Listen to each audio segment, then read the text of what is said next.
अस्सलामुअलैकुम दोस्तों, आज मैं आपके लिए बहुत ही ज़बरदस्त इन्फॉर्मेटिव वीडियो लेकर आई हूँ और मेरी गारंटी है आज की इस वीडियो को देखने के बाद आप कभी भी लीमू के छिलके नहीं फेंकेंगे।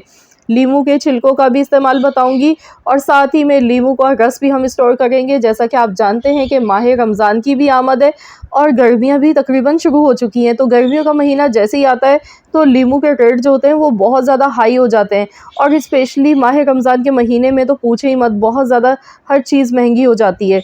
और लीमू का इस्तेमाल हमारी बहुत सारी रेसिपीज़ में होता है, हम इसे बहुत सारी चीज़ों में इस्तेमाल करते हैं। शरबत बनाए जाते हैं, चाट बनाई जाती है, तो लीमू का इस्तेमाल बहुत ज़्यादा बढ़ जाता है और ये बहुत ज़्यादा महंगे मिलते हैं।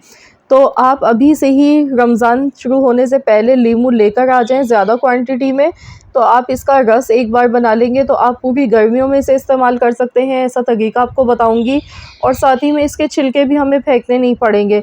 आप जानते हैं कि लीमू में कितना ज़्यादा विटामिन सी होता है, जो कि हमारी हेल्थ के लिए बहुत ही ज़्यादा फ़ायदेमंद होता है लीमू। और जो इसका छिलका है ये भी बहुत ज़्यादा फ़ायदेमंद होता है और इसे हम फेंक देते हैं। तो मैं कोई इससे साबुन वगैरह नहीं बनाऊंगी बर्तन धोने के लिए, मैं इससे आपको इससे भी ज़्यादा एक बहुत ही बेहतरीन हल बताऊंगी, जो कि बहुत ही आपको देखकर खुशी होगी और आप कभी भी लीमू के छिलकों को फेंकेंगे नहीं डस्टबिन में। तो चलिए रेसिपी देख लेते हैं, आज की इस वीडियो को शुरू करते हैं। इसके लिए मैंने यहाँ पर 1 किलो लीमू लिए हैं और इन्हें हम सबसे पहले मैंने अच्छी तरह से वॉश कर लिया था, उसके बाद मैंने 2-2 टुकड़ों में काट लिया है। तो यहाँ पर सबसे पहले हमने लीमू का रस निकालना है, तो इसके लिए मैंने यहाँ पर ये देखिए इस तरह से किन्नू का जूस निकालने वाला मैंने ये लिया है और इसी में ही मैं इस तरह से एक साथ ज़्यादा से लीमू डालकर और इनका रस निकाल लूँगी, ताकि हमारा काम जल्दी से हो जाए। आप चाहें तो वैसे भी हाथ से भी निचोड़ कर लीमू का रस निकाल सकते हैं, तो जो भी तरीका आपको आसान लगे। बस हमें यहाँ पर लीमू का रस चाहिए, तो ये देखिए मैं यहाँ पर लीमू का रस निकाल गई हूँ और जिसके छिलके हैं इन्हें हम निकाल लेंगे। ये देखिए इसमें से बीज भी अलहदा हो गए, तो चलिए छिलका हम इसमें से हटा देंगे और बाकी सारे लीमू का रस भी इसी तरह से हमने निकालते जाना है। तो यहाँ पर देखिए इतना सारा लीमू का रस ये निकल कर आ चुका है। तो अब हमने इसे किसी भी एक बोतल में डालकर रख लेना है। थोड़ा सा लीमू का रस मैंने इसमें से बचा लिया है, तो यहाँ पर मैं इसे बोतल में फ्रीज़ कर गई हूँ। आप चाहें तो आप इसे आइस क्यूब्स जो होती हैं बर्फ़ जमाने वाली, उनमें भी आप डालकर रख सकते हैं, इसके क्यूब्स बना सकते हैं। पर लेकिन मुझे ये वाला तरीका ज़्यादा आसान लगता है, तो मैं इसी तरह से इसे सेव करूँगी। जब भी हमें किसी चीज़ में चाहिए होगा लीमू का रस डालना है, तो हम 5 मिनट पहले इस बोतल को बाहर निकालेंगे, ये पिघलना शुरू हो जाती है फ़ौरन ही ये रस, और हम इस्तेमाल कर लेंगे। तो आराम से ये पूरी गर्मियों में हमारा ये लीमू का रस हम इस्तेमाल कर सकते हैं। अब आपकी मर्ज़ी, आप किसी बोतल में रखकर फ्रीज़र में रखेंगे या तो फिर आप किसी भी आइस क्यूब्स ट्रे में आप इसे जमा दें और इसके जो क्यूब्स हैं बाद में जम जाएँ तो आप उसे किसी भी ज़िप-लॉक बैग में डालकर रख लें। तो चलिए अब हम देख लेते हैं लीमू के छिलके का इस्तेमाल, कि आज मैं किस तरीके से लीमू के छिलकों को इस्तेमाल करूँगी। लीमू का रस मैंने थोड़ा-सा इसमें रहने दिया है, तो यहाँ पर सबसे पहले हमने बाउल में देखिए सारे लीमू के छिलके डाल लिए हैं। अब इसमें हम डाल देंगे सबसे पहले नमक। 1 टेबल स्पून यानी कि 1 बड़ा खाने का चम्मच भर के नमक डालेंगे। इसके बाद 1 टेबल स्पून ही भर के इसमें हल्दी पाउडर जाएगा। अब इसमें कश्मीरी लाल मिर्च का पाउडर मैं डाल गई हूँ, उससे दिखने में ज़रा कलर अच्छा लगता है। 1 टेबल स्पून कश्मीरी लाल मिर्च का पाउडर और 1 टेबल स्पून कुटी हुई लाल मिर्चें। अब इन सभी मसालों को अच्छी तरह से मिला लेंगे। तो यहाँ पर मैं बना रही हूँ लीमू का अचार।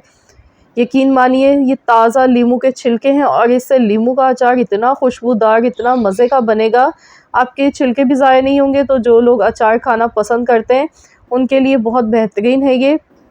अब यहाँ पर इसका मसाला बनाएंगे, तो इसके लिए सबसे पहले मैंने 2 टेबल स्पून साबुत धनिया लिया है और साथ ही में यहाँ पर 2 टेबल स्पून मैंने सौंफ ले लिए, कलौंजी आधा चम्मच,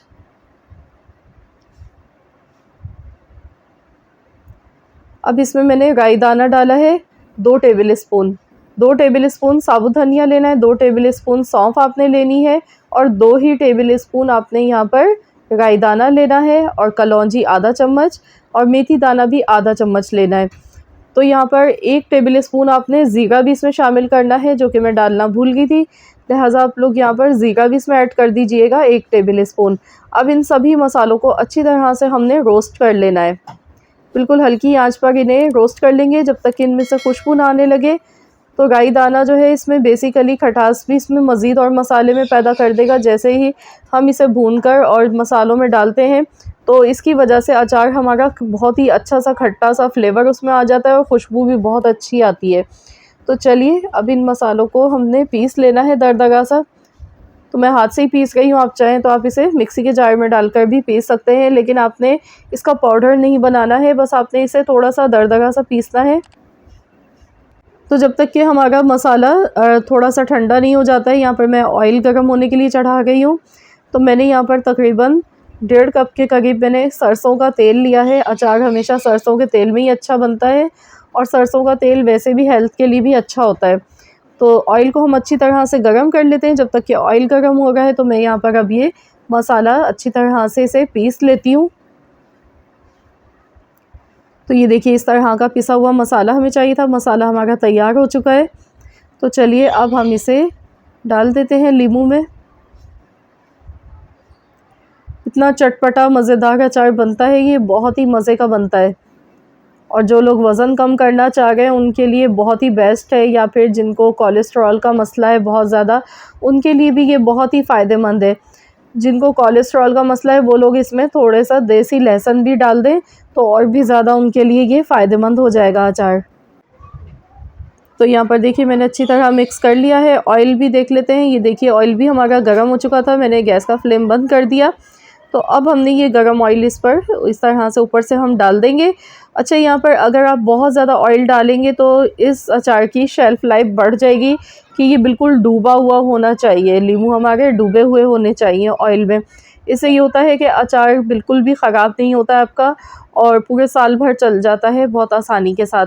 लेकिन अगर हम इस तरह से, जैसे मैंने ऑयल डाला है बहुत कम डाला है, तो ये अचार हमारा 2 से 3 महीने तक आराम से चलेगा फ्रिज में रखने के बाद। तो यहाँ पर अगर आप इसे ज़्यादा ऑयल में बनाएंगे तो फिर ये ज़्यादा अरसे तक आपका अचार ख़राब नहीं होगा।